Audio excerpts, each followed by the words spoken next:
Hello साथियों, नमस्कार, आदाब, सत श्री अकाल, गुड आफ्टरनून। आई होप आप सभी अच्छे होंगे और अपना डेली रूटीन आप फॉलो कर रहे होंगे, जो कि आपके लिए इंपॉर्टेंट है। आपकी पढ़ाई उसे आप कंटिन्यू तरीके से कर रहे होंगे।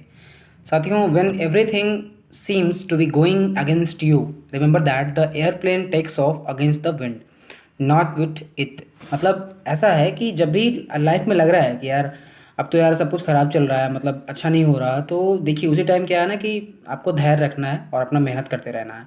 साथियों, जब आप धैर्य के साथ मेहनत करते रहते हैं तो रिजल्ट तो आना तो श्योर सी बात है कि रिजल्ट तो आएंगे ही। बट क्या है कि आपको रुके रहना है, कंसिस्टेंटली वर्क करते रहना है। पेशेंस का पाठ आपको पढ़ना है और पेशेंस कायम रखना है, तभी जाके कुछ हो पाएगा। इसी जोश और मोटिवेशन के साथ फ्रेंड्स, आज का जो सेशन है हमारा वो स्टार्ट करते हैं। 15 क्वेश्चन की सीरीज जो हम डेली देखते हैं, उसमें देखते हैं क्या हमारे इंपॉर्टेंट क्वेश्चंस हैं और उसके क्या आंसर्स हैं। जो भी हमारे इंपॉर्टेंट क्वेश्चंस होंगे, आप जब भी पढ़ने बैठे हैं उन्हें नोट करें। जब भी आपको लगे कि ये क्वेश्चन हमारे लिए इंपॉर्टेंट है, उसे आप नोट कर लिया करें। तो चलिए फ्रेंड्स, देखते हैं। जो हमारा पहला क्वेश्चन है वो है, किस टेनिस खिलाड़ी ने 2022 पुरुष एकल पेरिस मास्टर्स खिताब जीता है? तो ये जीता है हॉल्गर रूने ने। ये नोवाक जोकोविच को हराकर इन्होंने जीता है। और दूसरा क्वेश्चन है, पहली बार भारत और आसियान के किन मंत्रियों के बीच सम्मेलन आयोजित किया जा रहा है? तो ये देखिए, जो कि आसियान और भारत के ये सभी लोग मिल के सम्मेलन कर रहे हैं, ये रक्षा मंत्री हैं। सारे के सारे जो रक्षा मंत्री हैं आसियान और भारत के, ये सभी रक्षा मंत्री मिल के ये सम्मेलन आयोजित कर रहे हैं। 2023 की शुरुआत में ये आयोजित किया जाएगा, तो शायद ध्यान रखिएगा, आसियान और भारत के रक्षा मंत्री। अगला क्वेश्चन हमारा तीसरा है फ्रेंड्स, अरुण मिलर किस अमेरिकी राज्य के उपराज्यपाल का पद संभालने वाली पहली भारतीय अमेरिकी बनी है? तो ये मैरीलैंड राज्य है, अमेरिकी राज्य, जिसकी अरुणा मिलर उपराज्यपाल के पद को संभालेंगी। चौथा क्वेश्चन है, किस बैंक ने एमएसएमई के लिए मर्चेंट वन अकाउंट लॉन्च किया है? तो ये मर्चेंट वन अकाउंट लॉन्च किया है कोटक महिंद्रा बैंक ने। इस्टेब्लिश कब हुआ, ध्यान रखेंगे, 1985 में। हेडक्वार्टर कहाँ पे है? मुंबई में है। और सीईओ कौन है अभी? Chief executive officer Uday Kotak जी हैं। अब बात करेंगे एमएसएमई की, तो ध्यान रखिएगा फुल फॉर्म इसका, micro small and medium enterprises. Full form क्या है? Micro small and medium enterprises. ये फुल फॉर्म आप ध्यान रखिएगा। ये रहा चौथा हमारा क्वेश्चन। अगला हमारा साथियों पांचवा क्वेश्चन है, किस राज्य ने 10 नवंबर को बाजरा दिवस के रूप में मनाया है? तो देखिए, 10 नवंबर को उड़ीसा सरकार ने बाजरा दिवस के रूप में मनाया है। अब बात उड़ीसा की है तो राजधानी भुवनेश्वर, और यहाँ के सीएम है नवीन पटनायक जी और गवर्नर है गणेशी लाल जी। और अब बात उड़ीसा की चल रही है, तो देखते हैं जो भी इंपॉर्टेंट क्वेश्चंस यहाँ से बन सकते हैं। संविदा भर्ती को समाप्त करने वाला राज्य बना है उड़ीसा। आपदाओं से निपटने के लिए आपदा प्रबंधन योद्धा तैयार करेगा उड़ीसा। बाजी राउत राष्ट्रीय फुटबॉल टूर्नामेंट का उद्घाटन उड़ीसा कर रहा है। बच्चों के अनुकूल पुलिस थानों की घोषणा की है, मतलब बच्चों के अनुकूल होगा कि अगर किसी प्रॉब्लम में अगर वो फंसते हैं तो वो खुद भी जाके इस तरीके का एक्शन ले सकते हैं। तो ये उड़ीसा सरकार के द्वारा बनाया गया है। किसानों के लिए पहला कृषि क्रेडिट पोर्टल सफल नाम से लॉन्च किया गया है। ये किया गया है उड़ीसा के सीएम के द्वारा। असनावी वैष्णव ने भुवनेश्वर में भारत के पहले एल्युमिनियम फ्रेट रेक का उद्घाटन किया है। तो ये ध्यान रखिएगा, ये सारे पॉइंट्स उड़ीसा से रिलेटेड हैं, कहीं ना कहीं आपके एग्जाम के लिए इंपॉर्टेंट हैं। हमारा छठवां क्वेश्चन है फ्रेंड्स, ईएसआईसी मातृत्व लाभ के लिए ऑनलाइन पोर्टल किसने लॉन्च किया है? तो ये लॉन्च किया हमारे केंद्रीय मंत्री भूपेंद्र यादव ने।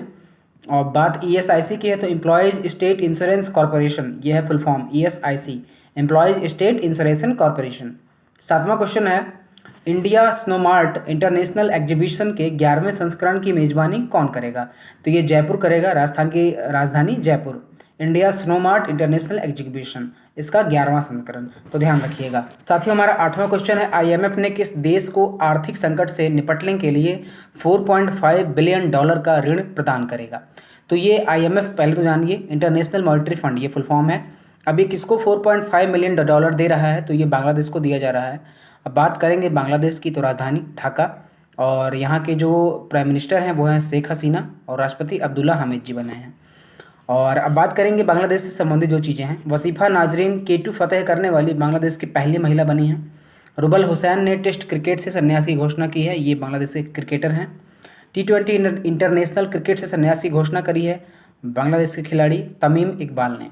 वनडे में 8000 रन बनाने वाले पहले बांग्लादेशी बने हैं तमीम इकबाल, ध्यान रखिएगा। वैश्विक युवा शिखर सम्मेलन शुरू होगा बांग्लादेश में। तो ये सारे इंपॉर्टेंट पॉइंट्स बांग्लादेश से। 9वां क्वेश्चन है, किसने मिडिल ईस्ट ग्रीन इनिशिएटिव के लिए 2.5 अरब डॉलर की प्रतिबद्धता जताई है? तो ये सऊदी अरेबिया के द्वारा 2.5 अरब डॉलर की प्रतिबद्धता जताई गई है, ध्यान रखिएगा। अब बात करेंगे सऊदी अरब की, तो राजधानी रियाद है और यहाँ की करेंसी चलती है सऊदी रियाल। और बात करें प्राइम मिनिस्टर की, तो मोहम्मद बिन सलमान।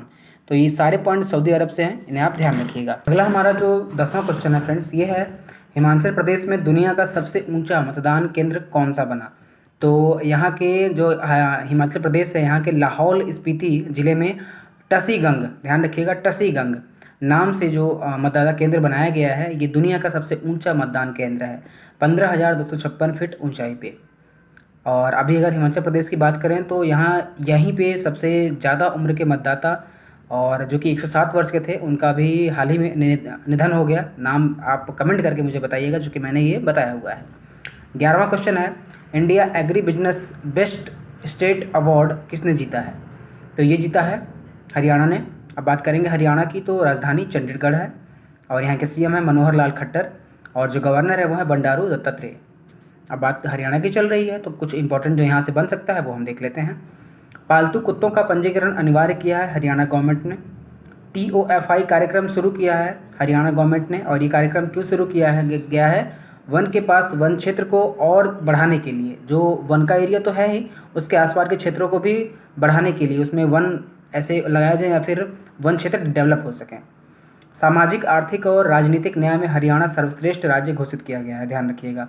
ई उपहार पोर्टल और सीएम डैश बोर्ड लॉन्च किया गया है हरियाणा के सीएम के द्वारा। तो ये सारे पॉइंट्स हरियाणा से संबंधित हैं और आप इन्हें ध्यान रखिएगा। 12वां क्वेश्चन है हमारा, नवी टेक्नोलॉजी ने किसे अपना ब्रांड एम्बेसडर बनाया है? तो ये MS धोनी को बनाया है। अब ये नवी टेक्नोलॉजी क्या है? Personal loan and home loan ये प्रोवाइड कराता है।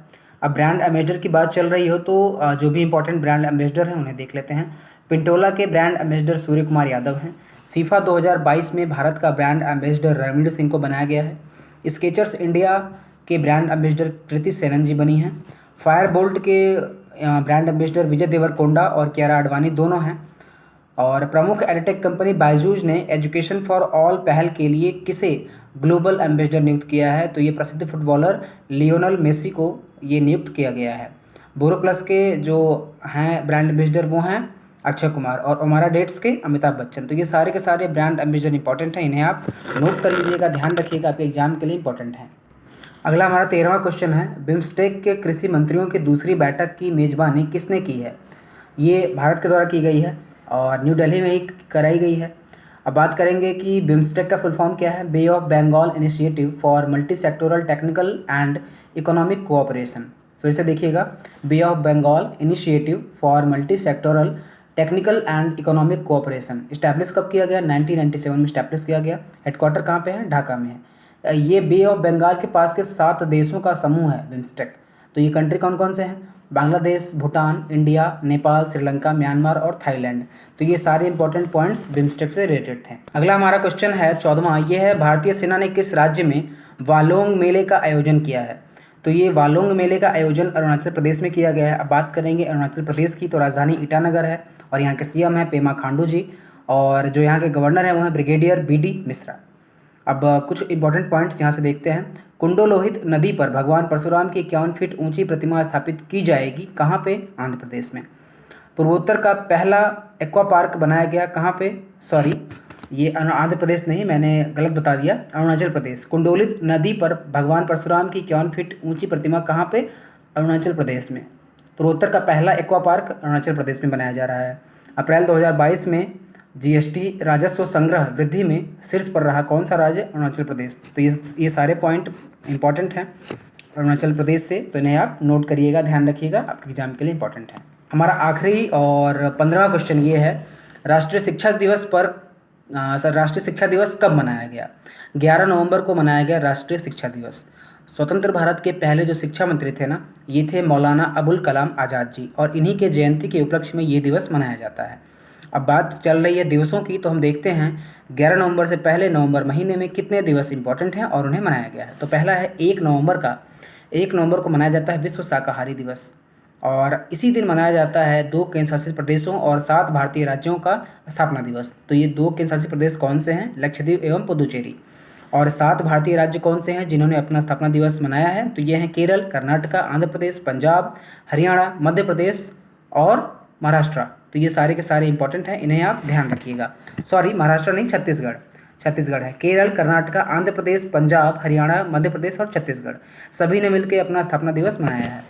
2 नवंबर को क्या मनाया गया? International day to end immunity for crimes against journalist. 3 नवंबर को क्या मनाया गया? राजा राज चोल की जयंती मनाई गई। 5 नवंबर को क्या मनाया गया? विश्व सुनामी जागरूकता दिवस मनाई गई। 7 नवंबर को क्या मनाया गया? शिशु संरक्षण दिवस मनाया गया। राष्ट्रीय कैंसर जागरूकता दिवस मनाया गया। 8 नवंबर को क्या मनाया गया? विश्व शहरीकरण दिवस और विश्व रेडियोग्राफी दिवस मनाया गया। 9 नवंबर को क्या मनाया गया? राष्ट्रीय कानूनी सेवा दिवस। 10 नवंबर को मनाया गया शांति और विकास के लिए विश्व विज्ञान दिवस। तो साथियों, ये थे हमारे आज के सारे इंपॉर्टेंट क्वेश्चंस, 15 क्वेश्चन जो हमने अभी देखे हैं।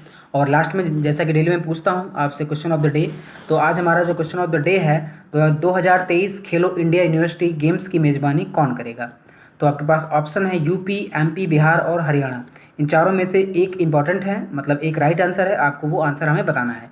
तो आज के लिए फ्रेंड्स ये इतना ही कंटेंट था हमारे पास और हमने आपको प्रोवाइड कराया। साथियों, अगर वीडियो पसंद आई हो तो अपने दोस्तों के साथ शेयर करें, चैनल को सब्सक्राइब करें, लाइक करें और अपना वैल्यूएबल कमेंट हमें दें। और जो भी इंपॉर्टेंट टॉपिक पे आप वीडियो चाहते हो आप हमें ज़रूर बताएं और हमारा ये प्रयास होगा कि आपको हम प्रोवाइड करा सकें। तो आज के लिए बस इतना ही साथियों, चलते हैं, फिर मिलेंगे एक नई वीडियो के साथ। जय हिंद, जय भारत।